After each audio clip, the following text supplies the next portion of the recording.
ऐसे वैसे बात नहीं है।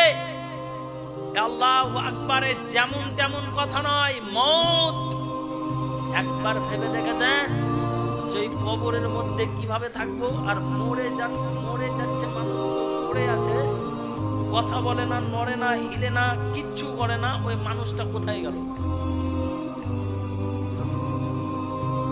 যার রূহ দাঁড়িয়ে আছে আপনি দেখতে পাচ্ছেন না। একদিন আমিও থাকবো সুবহানাল্লাহ ওরকম ভাবে শুয়ে, একদিন আপনিও থাকবেন ওই রকম ভাবে শুয়ে, কথা বলবেন না। পাশে মা কাঁদছে, আব্বা কাঁদছে, বেটা কাঁদছে, বেটি কাঁদছে, বিবি কান্না করছে,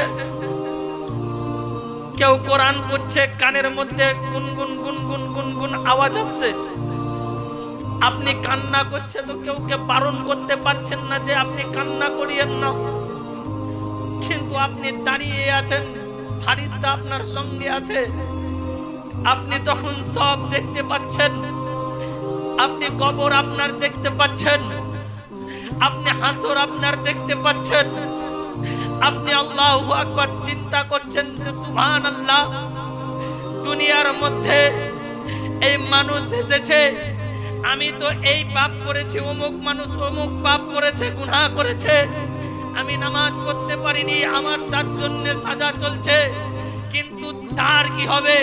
সুবহানাল্লাহ।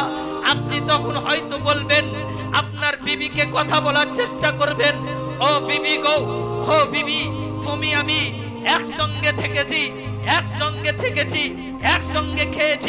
একসঙ্গে শুয়েছি, একসঙ্গে বেড়াতে গিয়েছি, ও বিবি, তোমার সঙ্গে মিল মহব্বত ছিল, তুমি আমার কথা শুনে নাও, তুমি আমার কথা শোনো, দেখো আমি ইন্তেকাল করে গিয়েছি, আমার দেহটাকে ধরে তোমরা কান্না করছো, কিন্তু তোমরা জানো না ওই দেহের মধ্যে আমি নাই, ওই দেহের মধ্যে আমার জান নাই, আমি এখানে দাঁড়িয়ে আছি, আমার পাশে দুইজন ফারিস্তা রয়েছে, আর আমাকে ভয় লাগছে, আসো বিবি আমার সাথে আসো, আসো আব্বা আমার সাথে আসো, আসো আমার মা সাথে আসো, কিন্তু খোদার কসম করে বলি, আপনার মা শুনতে পাবে না, আপনার আব্বা শুনতে পাবে না, আপনার বিবি আপনার কথা শুনতে পাবে না, আপনি থরথর করে কান্না করবেন, কোনো কিছুই বলতে পারবেন না। জোরে বলুন।